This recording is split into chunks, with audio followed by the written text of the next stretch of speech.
Welcome back to my next video. Today we're going to meet Carolyn. Actually, we met Carolyn in my last video where we did the interview. And now we're going to take the tour inside her van. Say hi, Carolyn. Hello again, everyone. And so again, let's just briefly say, how did you end up here in the middle of nowhere living in a van? Well, basically my marriage ended last year and I got enough in the settlement to be able to buy a half of a house, which I didn't want. So I ended up buying the van instead. And what is this? Which van did you end up with? This is a Dodge Ram Promaster 2500, 159 wheelbase, high top. And what year is it? 2017. So it's really new, brand new. Right off the lot. And so did you do the conversion yourself? I'm working on it. At first, I did not think I would do that. I talked to upfitters. I was just planning I was going to pay someone to fix my van. But after talking to them all and going to the RTR, I had a change of heart and decided I'm going to do it myself. Even though I don't have any idea of how to do it. I'm just going to learn. And you adopted a philosophy of how you were going to do the initial conversion. And what was that? That I don't know where I want everything to be, and I didn't know when I was starting out. So I didn't want to build everything permanently.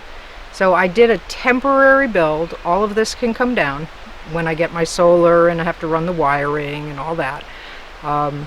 But I'd rather have it temporary for a while to see how I like it. I can still move this over here and that over there to see where everything wants to live and how it works best for me. And has that worked so far? Oh yeah. When I first started, I had a camping cot and I put it in the back. Everybody puts their beds in the back, so I thought that's where it had to go, but I didn't like that. I also found having the two dogs in here. I had them in kennels at first. Soft-sided kennels that they could just go in and out, and it took too much of my floor space. I couldn't move without tripping over a dog or a dog kennel. So when I built the bed, I built it with me on the top and them on the bottom. Well, why don't we go inside and take a look? Alrighty. So the first thing that stands out is the insulation, the reflectix on the walls. You thought it was pretty important to insulate. Some people debate it. Well, since I started this in the winter on the East Coast, and it was a freezing winter on the East Coast, I learned very quickly the importance of insulation. So I went back to where I could work and I got the insulation, and my son helped me.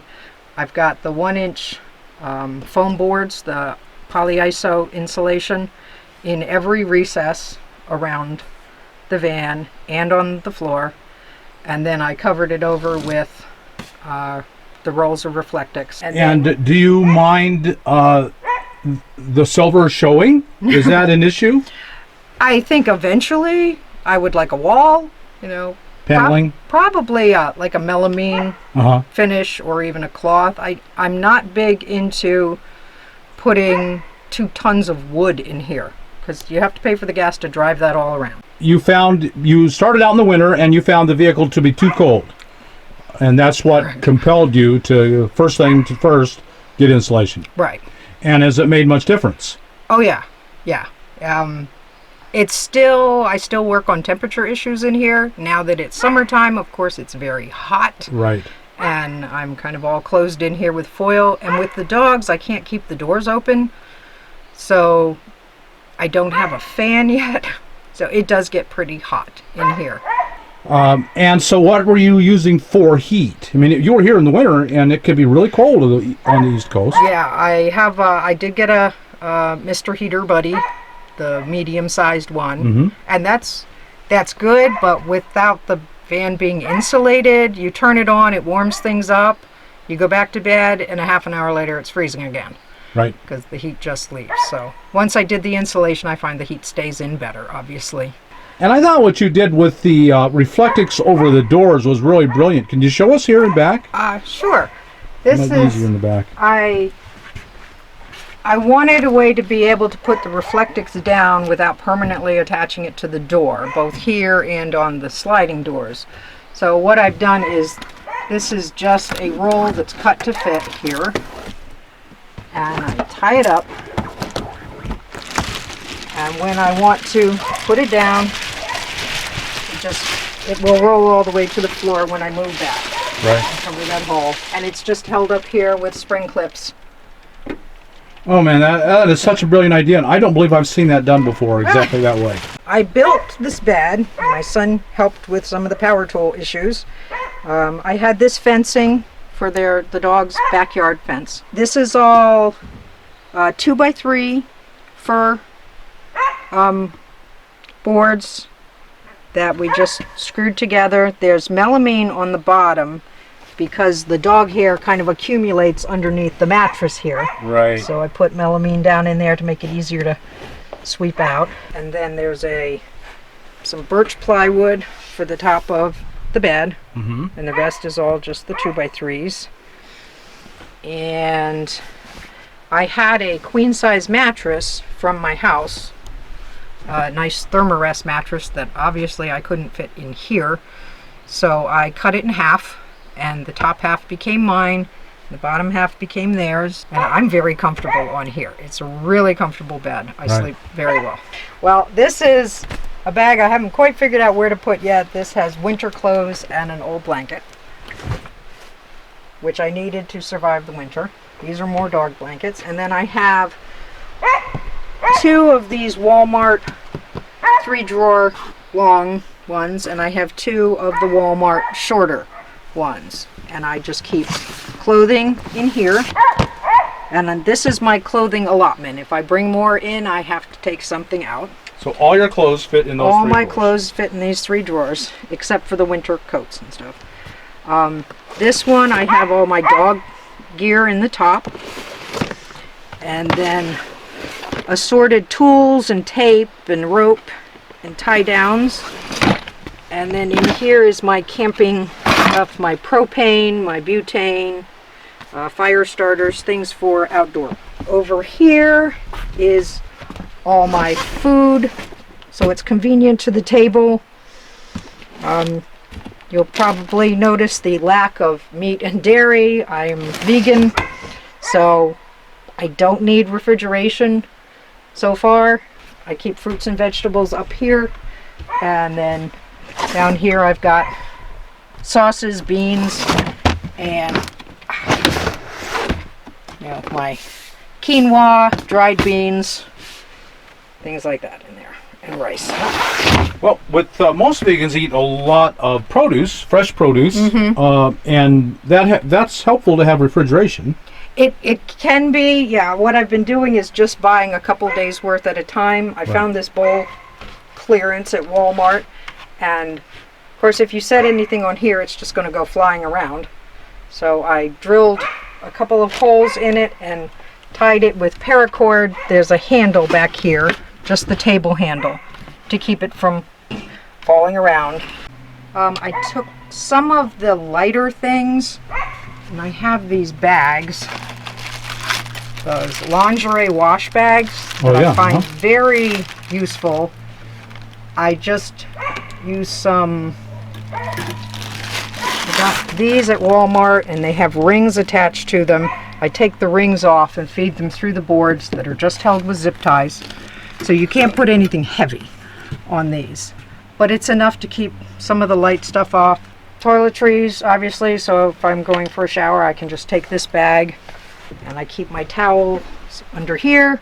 I just grab a towel, grab my bag, ready to go. In here, I have the Reflectix is just because it came with a box I had, keeps the current, but this is all of my water storage. I have 5 gallons of water. You mentioned showers. What are you doing for showers and bathing? If I'm not someplace where I have a shower, which is most of the time, I just use a basin, water, soap, towel, and I just wash up in here. I can wash my hair in here. I have a couple basins, and I just use that, and I find it does perfectly well. You get clean. You don't have to have lots of running water and use 50 gallons to get clean. And I really like how this is just a plain old table you bought at Walmart. Probably 30.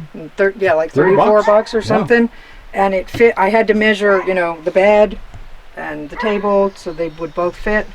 I don't have, it's not permanently attached to the walls. I have a paracord here that it is tied to a handle in the back, and then fed through and tied to the bed frame.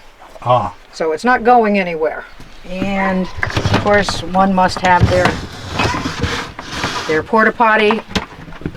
I couldn't stand that this was a bright orange bucket that said, let's do this. Right. You know, no. So I took some contact paper and just covered that up. Under here, I have my tools, which I love. I've never used power tools. I'm not particularly good at it yet. I have very bad arthritis, so I can't put together and take apart things that are hard. But for somebody who has like limited hand strength and space, these are great. This is the Black & Decker Matrix system, and everything fits fairly small. You have a drill, I have an impact driver, I have a jigsaw, I have a sander, an oscillating tool, and a little tiny baby router, which I can't wait to play with. This is my kitchen cooking box. Just like you would have at home. Just like I'd have at home. I don't need a ton of pots and pans. So I have one skillet, my Dutch oven, and then I have one larger pot for steaming vegetables in there. And of course, a Yeti. I learned this one at the RTR. Donna at the RTR showed me her Yetis, and they are fantastic. So I can just heat water in the morning and then it stays hot all day. Under here I have my stove. It's the butane stove, and I like this. I will probably eventually go to the one that does propane and butane. And in here is, you know, the girly stuff. This is my first aid kit. And then, of course, you need your flushable wipes, the Walmart. This is so helpful. I kept getting dog water spilled in the van all the time, and I finally figured out to put it in a bucket. This is my $800 dog blocker here. Keeps them from going up front. I bought this thinking it would be a good idea, but I find with my arthritis I just can't start it. It's a pull start. And then in here is all my dog food, dog bowls, the essential treats of life. So in the front here, have a cooler for when I want to keep things cold. I use this. I need to bungee it to the seat, but right now, stuff that I need, maps and papers for when I'm driving, and I keep my laptop in here. And you've got a lot of storage here overhead. So I have my Reflectix up here that I can keep folded flat to cover the windows at night. And then I got some blackout curtains, Walmart. You made it so easy and cheap. You do you have any idea how much you put into converting? I really don't. I mean, it was mostly the foam board insulation, the Reflectix, which is expensive. The plywood, and the sheet vinyl. I would say it was a few $100s at the most. Right. And all of it within reach of the average person. Right. And you don't have to have all the carpentry skills to get all that in just to start. It's great, I think. I think it's amazing. It's a great home and super easy and cheap. It's super easy, super comfortable. I'm surprised at how fast I felt at home in here. Right. Yeah. Right. Well, thank you so much. I really appreciate your sharing it with us. Well, thank you. I think it's a real inspiration. So there you have it, folks. Another inspirational tale of a life lived really well and becoming a nomad and enjoying it greatly. Thanks again, Carolyn. Okay. For everyone out there, I hope you've enjoyed the video, and if you liked it, you like us on YouTube, you subscribe.